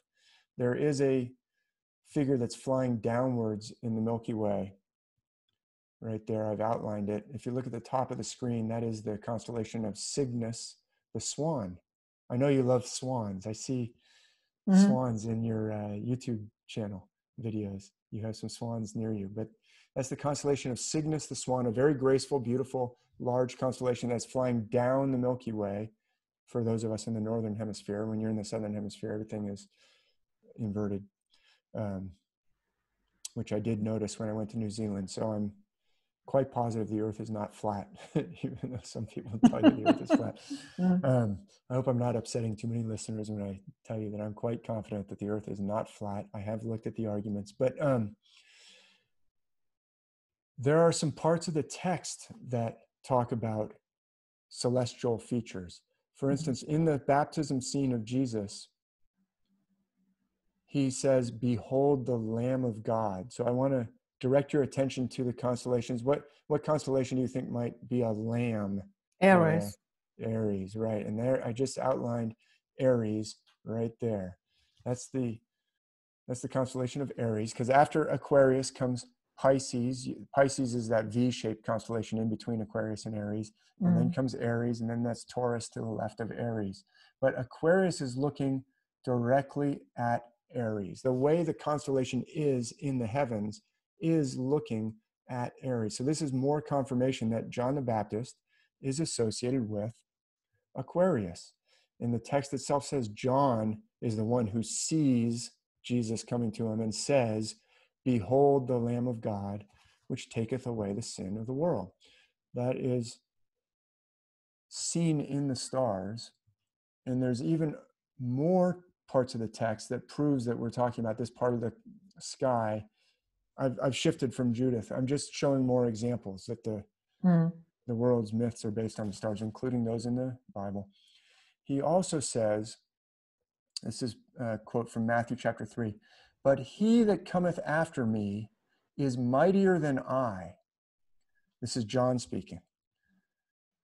"Whose fan is in his hand, and he will thoroughly purge." Thoroughly is an old 1600s way of saying thoroughly. He will completely and thoroughly purge his floor and gather his wheat into the garner. Well, what is John talking about? He's talking about the constellation Orion. That's Orion that I just outlined in red. Orion is coming after Aquarius. Everything in this screen is rotating from east to west. The sky, everything in the sky moves from east to west, just like the sun. If you look on the left of the screen, you'll see the letter E. If you look at the right, next to my blue arrow, you see west. Everything is going from east to west. And so Aquarius is going across the sky first, and then comes Orion. And Orion is mightier. It's just a bigger, brighter constellation than Aquarius. In fact, Aquarius is a very faint, hard to see constellation. So this part of the text is telling you celestial clues. The one that comes after me is mightier than I, and he has a fan in his hand. What is he talking about? Well, he's talking about that feature that Orion has raised over his head. Sometimes it's envisioned as a club, but it's actually described here as a fan. What kind of fan is the text talking about? Well, it's a fan to thoroughly gather wheat. So there's a kind of a fan that they used to use in pre-industrial times that's called, we call it in English, a winnowing fan. That's a winnowing fan. That's how you winnow. You throw the grain to the wind. So we call it a winnowing fan. You don't hear the term used in English very much anymore. It's an older term because we don't throw grain to the wind anymore. But what's happening is you're separating the wheat from the chaff. The chaff blows in the wind. And here's a woman in India using a winnowing fan. Can you see how that winnowing fan looks like the feature that's on Orion? Back to the constellation Orion. John is describing a constellation that has a fan in his hand to winnow grain. He's talking about Orion coming after him. And even later in another text, I didn't put it up here, he says in John chapter 3, I think verse 15, maybe I'm quoting that wrong. I'm quoting from memory, but he says, he must become greater, I must become less. He must increase, I must decrease. He's talking about Orion is rising, I'm sinking down into the west. So this is a celestial pattern. And it, once again, just like in Judith had connections to other myths from other cultures, where I talked about like the connection to Actaeon, the bathing in the spring. Here, there's a passage in the Odyssey where Odysseus goes down to the underworld and he's told by Tiresias, this is a vase from about 380 BC. That's the head of Tiresias there, since we're talking about heads, severed heads.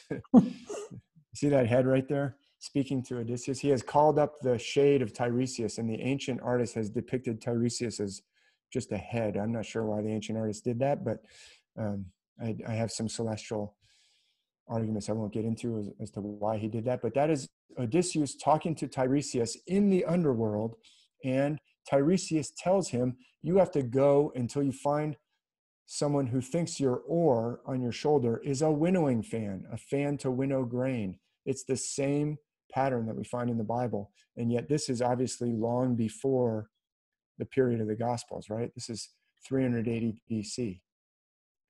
So what I'm showing is that the myths around the world are using the same system. The Greek myths are using the same system that is informing the stories that are in the biblical texts. The gospel stories, where we have a winnowing fan, we have the same winnowing fan in the Odyssey in book 10. In the Odyssey, this is just a quick selection from the introduction to the Odyssey by a scholar named Bernard Knox. Scholars believe that the Odyssey was probably composed in the late 8th century BC or early, so several hundred years before the supposed time of Jesus. We have the same patterns. In fact, the Odyssey is full of patterns that match stories in the gospel. The system that underlies the stories is the same. Some 2,700 years old. In other words, this is 700 years, 800 years BC, or 600, 700 years before. And also the Buddha stories. Those are 400 or 500, at least 200 years before the time of the Gospels. And those have parallels to the gospel stories too. I'll show you another gospel parallel. This is from a scene in the Odyssey. I don't know if you're familiar with it, but in the Odyssey, this is a famous foot washing scene. are you familiar with in this part of the Odyssey? Odysseus has returned, but in disguise. And he's gone all the way back to his actual house. This is his house, but his house has been invaded by a large gang of young thugs who want to marry his wife and kill his son. And so he has to come in disguise. And his own wife says to Eurycleia, who Eurycleia actually nursed him, was his nurse when he was an infant. She was a beautiful young woman who was taken captive by Odysseus's father, and she nursed Odysseus when he was a baby. And then when Odysseus shows up in disguise, Odysseus' actual wife, Penelope, says, "Hey, will you give the stranger, he looks pretty tired, can you bathe his feet and give him a foot washing?" And she recognizes a scar that he has, that he got when he was young. And she goes, "Oh, this is not a stranger. I know who this is. This is Odysseus." And the text says, he claps his hand over her mouth. And he says, "Don't say a word or I'll kill you." It's like, well, that's nice, Odysseus. That's a nice way to treat Eurycleia, who just recognized you. It's a famous foot washing scene, but he's afraid for his life because the suitors, there's actually over 100 of them, and they're all armed to the teeth. And he's got to use his cunning to get out of this situation and overcome his enemies. So in the foot washing scene, she's so startled, she drops the sponge, you can see it there, and she spills the water on the floor. You see the water spilling out on the floor in this painting. That's from, clicked it too fast, a French painter from the 1800s. But here we have Aquarius again. Who do you think might wash someone's feet? Well, in the John the Baptist text, he says, "I wouldn't even be fit to untie his sandal or unlatch his sandal." It's talking about bending down to undo his shoes. It's the same figure who does the foot washing scene. Orion, this is actually, the space between Aquarius and Orion is actually pretty faint. There's not many stars in between them. Aquarius looks like he's heading towards Orion to wash his feet, and there's actually a river, a long constellation that comes out of the foot of Orion that's called the river Eridanus. It's actually linguistically related to the Jordan River. You can see Eridanus, Jordan.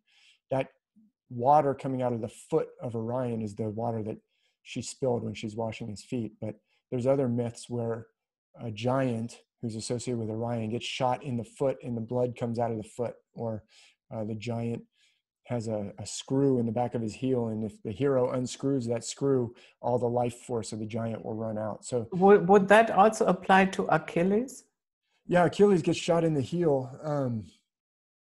That's a good question. So in the Iliad, Achilles doesn't actually even get shot in the heel in the Iliad. So it's possible that that applies to Achilles. I can't go straight to the Iliad and prove it from a text.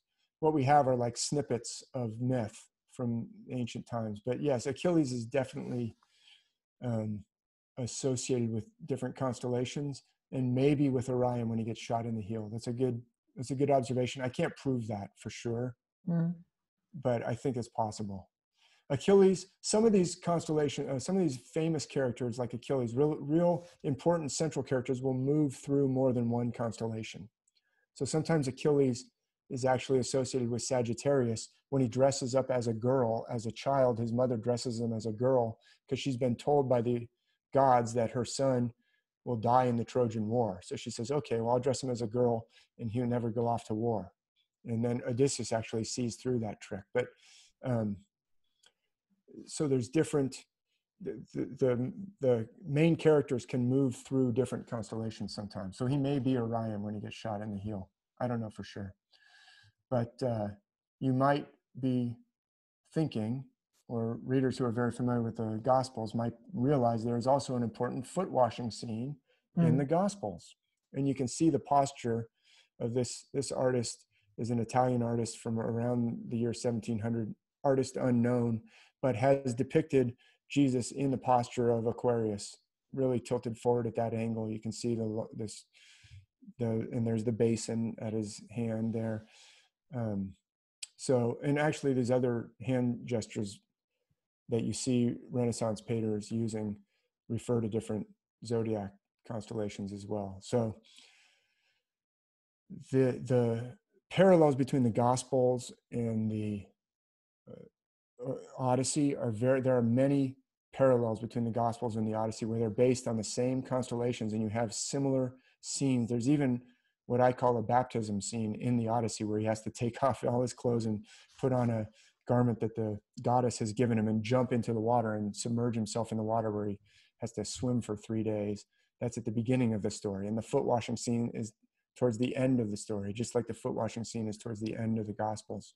So the same patterns are working their way out around the world. I'll just quickly cycle through a couple more and we can talk about what it means.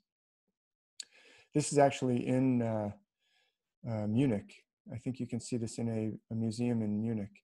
This is from around 540 BC, and we can see that that is for sure Zeus because the artist has written the name Zeus right there. This is an ancient depiction of Zeus. And this is an artist's rendition of, because since some of the paint has been damaged, this is what it used to look like. This is Zeus fighting Typhon. See how he's in that deep knee bend with a big weapon raised over his head? I would argue once again, Zeus is associated with Hercules. In fact, it's beyond doubt. I say I would argue. Zeus is definitely associated with Hercules. There are myths where he nods his head in agreement. And you can see Hercules, first of all, he has a square head, which resembles like a man with a full square beard. He's got his powerful weapon over his head. Look at how Zeus has his arm reaching out. And he's in that same deep knee bend. And look at the arm reaching out on Hercules. And then he's reaching out he's battling with Typhon. Typhon, it may not be super easy to see the connection, but Typhon is connected to Ophiuchus. See how Typhon has his legs turn into serpents? So if you kind of block out the legs of Ophiuchus there, you can see why from the waist of Typhon, 2 serpents come out. You see that? Does that make sense? It'll really make sense when I show this picture from the 1600s of a mermaid. You see the mermaid with her 2 tails? Now we're familiar with a 2-tailed mermaid from the symbol of Starbucks. But look at that mermaid. So this is, I think that's actually probably in German if you read the letters up there. Yeah. I think it's from the 1500s or 1600s. I could look it up. But look at her 2 tails. Now look at her arm positions. You see anything interesting about the arm positions? Look at the arms of Ophiuchus. One is kind of higher and one is going down. And look at her arm positions. This is clearly Ophiuchus character, this mermaid with 2 tails, just like I'm arguing Typhon is associated with Ophiuchus. And in fact, Zeus puts a mountain on top of Typhon to finally defeat Typhon. He can't actually kill Typhon. No matter what he does, Typhon is too strong. So he finally slams a mountain down on top of Typhon. In the legend, according to most tradition, it's Mount Etna, which still erupts as a volcano sometimes.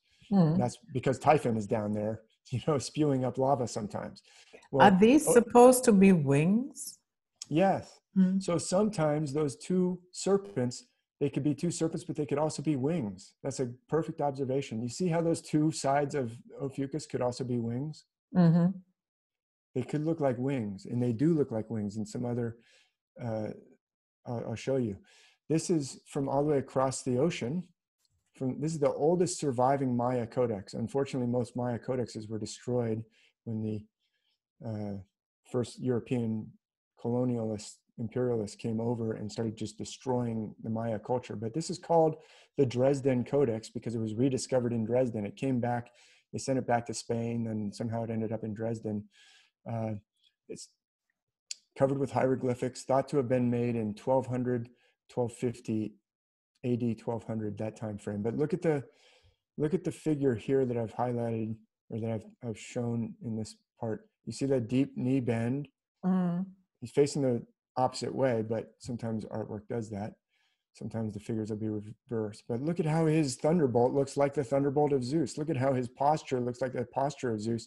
And it's not so easy to see, but actually he has a big eagle on his shoulder. If you look closely towards the kind of right side of the Maya Codex, you'll see that there's an eagle sitting on his shoulder.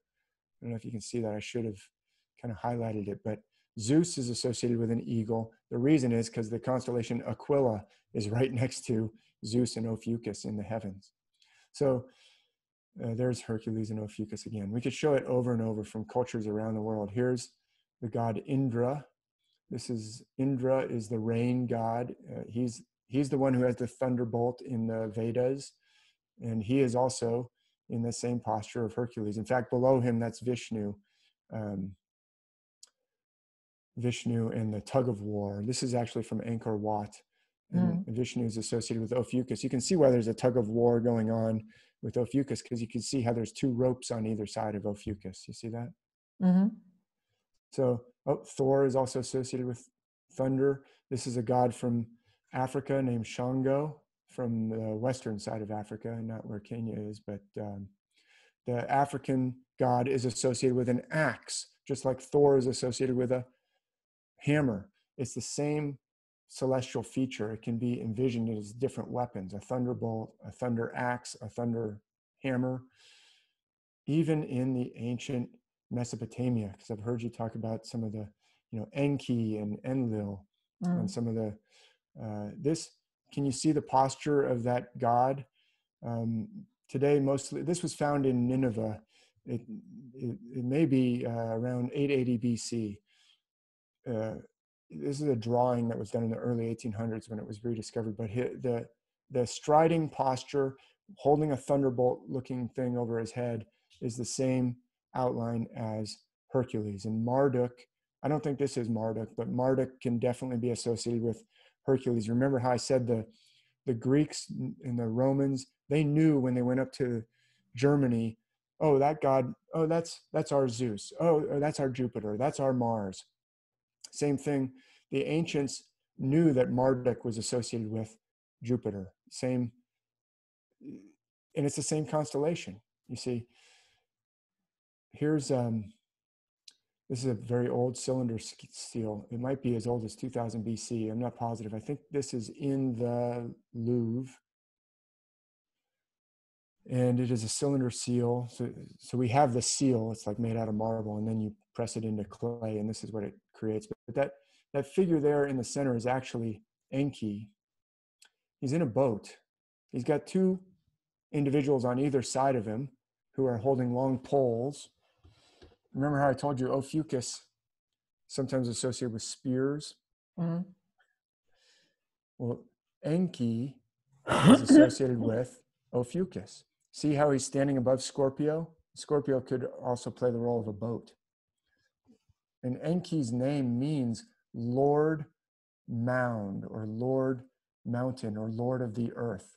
And Ophiuchus looks like a mountain. Just like Enlil, his name means Lord Wind, or Lord of the Wind. He's associated with Hercules. So I think I'm getting very much to the end here. I know people's brains are probably saying, oh, this is too many examples. I'm tired of seeing examples. But this is a figure of the Apkallu. I put this in here because I don't believe that the Anunnaki are literal. I don't think any of this is literal. I think this is all celestial metaphor that has to do with reconnecting with ourselves, reconnecting with others, reconnecting with the invisible realm, overcoming trauma. So a lot of people think, oh, the Anunnaki were these people who came and enslaved humanity, and they're coming back, and And it's like a literal recreation of literally believing the Bible, but now we're literally believing Zecharia Sitchin or somebody's interpretation of the ancient myths. It's not literal, it's celestial. I can show you that it's celestial. Remember, you were just mentioning a great observation, the wings. So look at this Apkallu. He is holding a kind of a pine cone in his upper hand there. I marked it A. That feature of Ophiuchus in ancient artwork is sometimes depicted as a pine cone.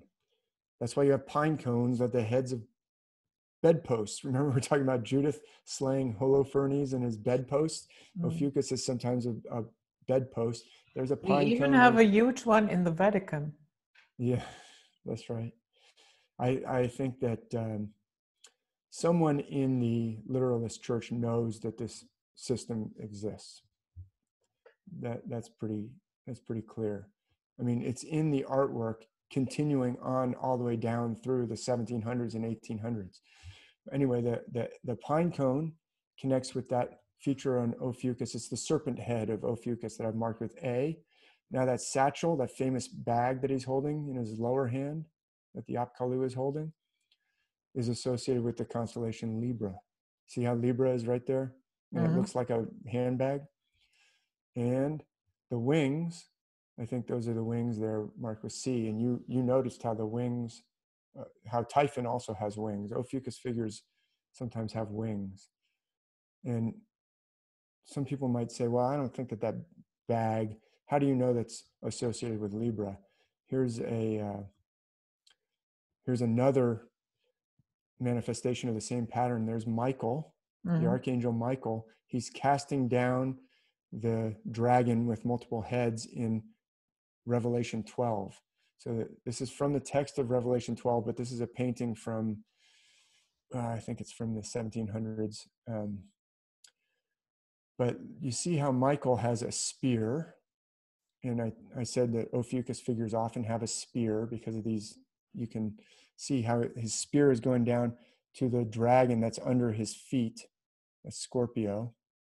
He's casting down the dragon, but he's also holding in one hand a scale or a balances, because Ophiuchus sometimes holds Libra, something that's associated with Libra in one hand, just like that Apkallu was holding that bag. And we find that bag in the Americas too. We find Ophiuchus figures holding that same satchel. So some people have said, oh, this must be some kind of a special bag that they carried around. And maybe people did carry those around, but I would argue that it originates in the stars. So, and then the vision of Ezekiel, I talk about how that's based on the constellations as well. Some people think, oh, that's about UFOs, and people saw UFOs and they interpreted it, and then they wrote it down in the Bible as these wheels within wheels. Those are all based on I did so that's basically the end of my presentation. You just asked for a few examples. I didn't think I was going to go that long with all my examples. I think I gave too many examples, but I tried to show some different ones that I haven't shown on all these other podcasts, because there's just so many we could do. I'm going to stop share. So would you say there is one coherent story that we can glean from the stars? A message? Yeah. Great question. So when I realized that the Bible was not supposed to be taken literally, then I had to say, well, what is it about? And it's taken me many years of thinking about it. And I think they are talking about things on many different levels. But one of their core messages has to do with our situation, talking about our situation inside this human body. Because the stars, they go across the sky and they sink down into the earth. All the sun it rises up from the earth, it goes across the sky and sinks down into the earth. It's actually talking about, they're using that like as a metaphor for us coming down into a human body, into the physical realm. And yet when we do, we get this phenomenon of being separated from ourself. And so I think one of the most central things that they're talking about is this trauma that separates us from who we are, separation from the self, and how we recover that. So like the story of the buried Osiris, the god that's been buried, or the goddess who has to go down to the underworld. Inanna has to go down to the underworld in the text of ancient Sumer. It's actually helping us understand that we have a self that we have become separated from, that we're not even aware of. So I think that's one of the central messages. Let me just share my screen again real quick and show what I'm talking about. So I'll just show you that. So I've been working my way through all these, I'm writing all these books, trying to, my first one in 2011, I was still taking the Bible literally. And then in 2014, I was taking it, in between 2011 and 2014, I realized it wasn't literal. Then I've been trying to sketch out this connection and what does it mean. And in 2019, I rewrote the first one, and because I've learned so much more at that point. But then in 2020, I published Myth and Trauma. So long answer to your question, I think a central, it's probably talking on many layers about all kinds of profound teachings, but one of the most profound, important, and central things is this concept of recovering our self, recovering this lost connection with the self. This is a therapist, a psychologist that I really like, Richard Schwartz, who talks about he discovered this system that he calls internal family systems therapy. But in talking with thousands of patients, literally thousands of patients, he started off helping people who had eating disorders and also cutting themselves, and he realized that we have these different parts inside of us. And a part might be trying to protect us. And this cutting or this eating disorder was actually a part trying to protect. In some way, there had been some trauma, and it was an overactive protective mechanism that was trying to protect, but in a wrong way, in a harmful way. But it's actually trying to protect from trauma. There's been some trauma, but he discovered in talking to these patients, there's actually something that's not a part, that is a self that's underneath. We're all born with a self, he says. It doesn't develop through stages. And he finds it in everyone, and it cannot be damaged. It can, however, be occluded or overwhelmed by parts. It can be buried. And so in all these myths, we have these myths of Osiris. You can see his face is green because he's a corpse. He's buried. He's in the underworld. I don't think that necessarily has to be an external God. Back to your question about, do we give these gods power? It is like teaching you've got a buried self. I'm not saying that self is a God, but that's how you connect to the subconscious. That's how you connect to the wider world. That's how you hear the voice of inspiration. That's how you hear the voice of the gods. So we have these myths where the god goes into the underworld and then comes back, or the goddess. In this case, Inanna, you can see she has wings, and I do argue that she is connected with Ophiuchus, especially when she gets hung up on a hook in the underworld for 3 days.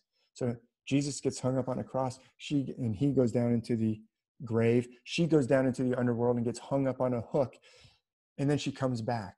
That is our self that's buried, but we don't even know we have a self. So the myths are there to tell you see, your parts can suppress yourself, and they do suppress yourself as a defense mechanism so effectively that if you start talking about, you have a higher self, people will laugh at you, or people will say, don't give me all that new age stuff.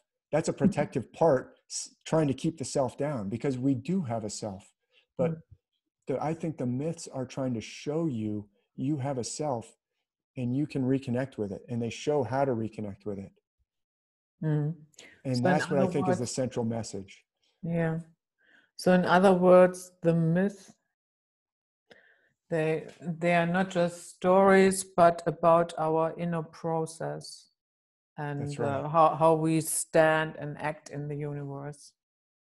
That's right. And so when we're divided from ourself, then these different parts, these protective parts, sometimes overprotective parts, when we say something like, some horrendous thing to somebody, and then later we say, what came over me? Why did I say that?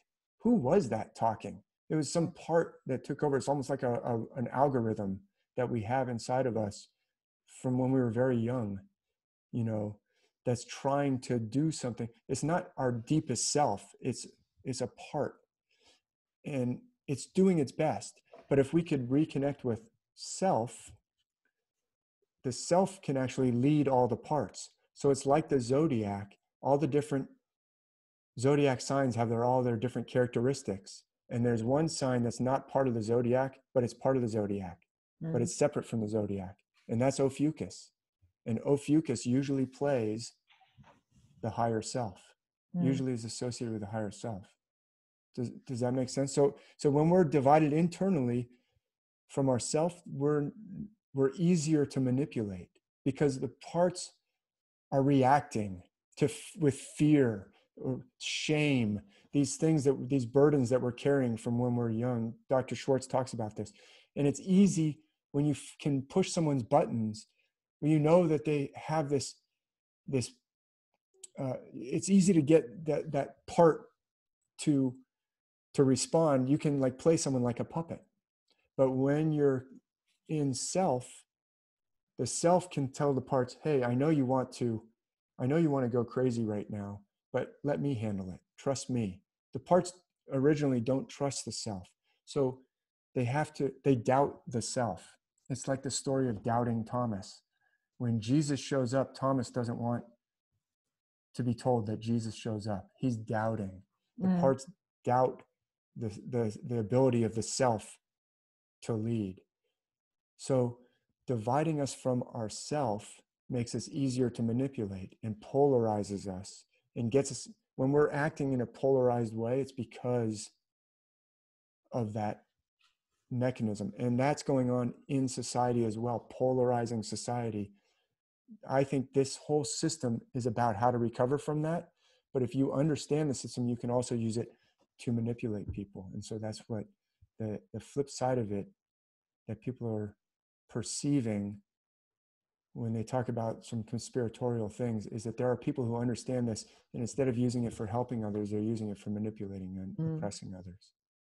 So the great trauma starts with being disconnected with ourselves, and meaning we do not have a clear understanding and comprehension of ourselves. And then we have trouble to comprehend or understand our fellow human beings, be it in the family or be it at work or whatever. And then it goes out and wider, and then you end up with nations being at war. And That's right. That's right. And you see, every culture was given these ancient myths as our original instructions. And I think they have as their central message how to overcome from that trauma so that we build a society that has people who are integrated with themselves and in touch with themselves and harder to manipulate and able to reach their full potential. And so we're all the cultures are given this so we can build a society that isn't traumatizing. And yet somebody has gone around and told you or suppressed this knowledge and told you, no, it's about something external to you. It's about an external literal story. It's about someone who lived thousands of years ago and crossed the Red Sea, or someone who lived thousands of years ago that you have to believe in, external. Yeah. So then And their message plus, gets lost. Yeah, but plus this entire idea that the second you are born, you're a sinner. You didn't That's even trauma. take one breath, and before you were born. What do you mean the second you were born? yeah, okay, well, we can start there. Yeah, that's true. And that's trauma. That is how you get separated from yourself. You see, if you so I'm not a psychologist, but the way I understand what I read from psychologists such as Lawrence Heller, I accidentally in the most recent podcast I was on, I kept saying Paul Heller. I don't know why I was saying that, but Lawrence Heller talks about attachment injury. If your parents, and I'm not blaming parents who have been taught, they've been taught a system that's traumatizing system. They were taught it. They were brought up in it, but they tell you that you're sinful from the moment, and why did you do that? And or if your parents are doing dangerous, horrifying things, then as a child, the way I understand what psychologists are teaching us is that as a child, you must attach to your parents. You have no choice, because you cannot survive as a 2-month-old without attaching to your parents. Mm. So if your parents are threatening and dangerous and violent and scary, Mm. as a child, you find it less threatening. It is more threatening for you to say, my dad is unhinged, dangerous, and a maniac and could kill me at any moment. Instead, the child will say, there's something wrong with me. Okay, because that is less threatening than there's something wrong with dad. A child cannot live in a world where there's something wrong with dad. So the child will turn it on himself and say, there's something wrong with me. And that's less threatening, because if I do better, things will get better. And so then the child doesn't even realize this is happening. It's happening unconsciously, because it's a protection survival mechanism, turns against their own self and says, if I suppress that feeling, I was screaming with pain or something and I got hit because of it. So, okay, now I'll suppress what my body is telling me, because I'm trying to make the world better somehow. So that is how we divide from ourselves. And it usually, according to the psychologists that I've read, happens pretty early. This is like childhood trauma. And it's not necessarily like really extreme trauma. There is really extreme trauma that happens to people, and that's even more horrific. But this can happen even in what we would think of as a happy childhood, where you turn against yourself and suppress parts of yourself, and you don't realize you've done it. And then you're living your life basically with these parts, like these, this critical part that's always criticizing yourself, or the part that helps you, look good to other people. And those are parts that are playing important roles, but we would like them to all be underneath the leadership of self. That would be best. If we could bring self back in, then, because self is not a part, is this divine part of us that's been suppressed, that connects to others, that is loving and courageous and curious and compassionate. Dr. Schwartz talks about that. And if we're living that way, we'll create a society that's less traumatic. And that people can live up to their potential more. So that's why I think I think we've created a deliberately traumatic society, because this ancient wisdom has been inverted. Yeah, I can see that. My father was a malignant narcissist, and it took me years to figure out what was really going on there. But my mother balanced a lot of it out, I have to say. So, and with this system, you can have compassion for what, even people who have developed into, let's say, a malignant narcissist probably don't love what is going on inside of them. There's something going on that they're acting out, yeah.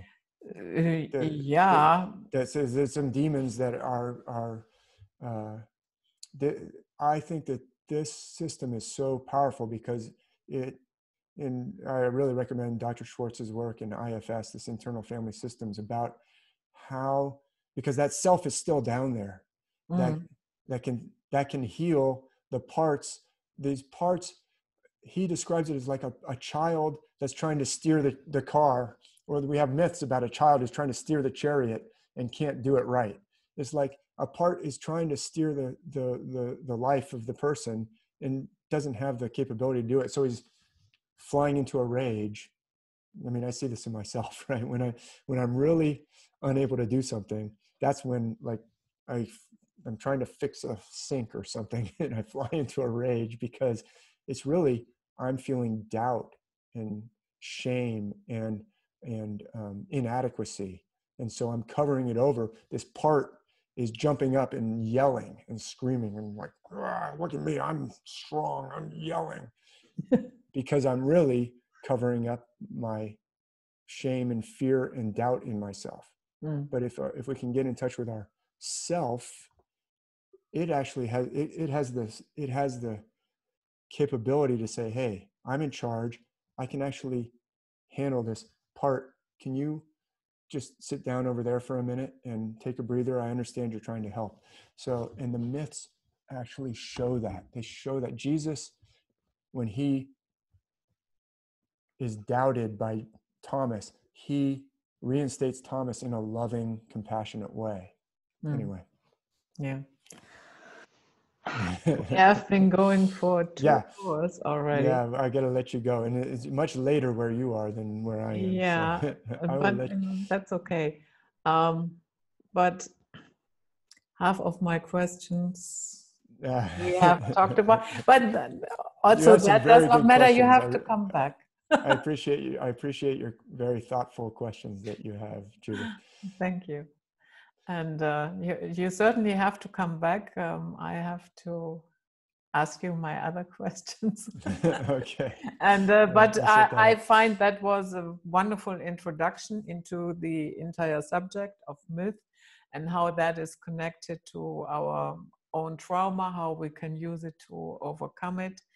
And yeah, I had a great time. I learned a lot, and it was fun for me. Well, thank you. I hope I didn't give so many examples. We should have left more time for questions. That was okay. I had a presentation with Masaki Miyagawa, and he almost did 2 hours slideshow. Yeah. So yeah. Well, thank you very much for having me on. I enjoyed the some of these questions that I haven't had before, and we'll do it again and get to the rest of your questions one of these. Yeah, if everybody asks the same question, then we only need one interview. We only need one. Very true. Well, very best wishes with Night Flight and with all the other things that you're doing, all your other projects. Okay, thank you very much. So this was it, guys. Night Flight for today with the wonderful David Mathisen. And stay sound out there and stay safe from tyranny. Bye-bye. And I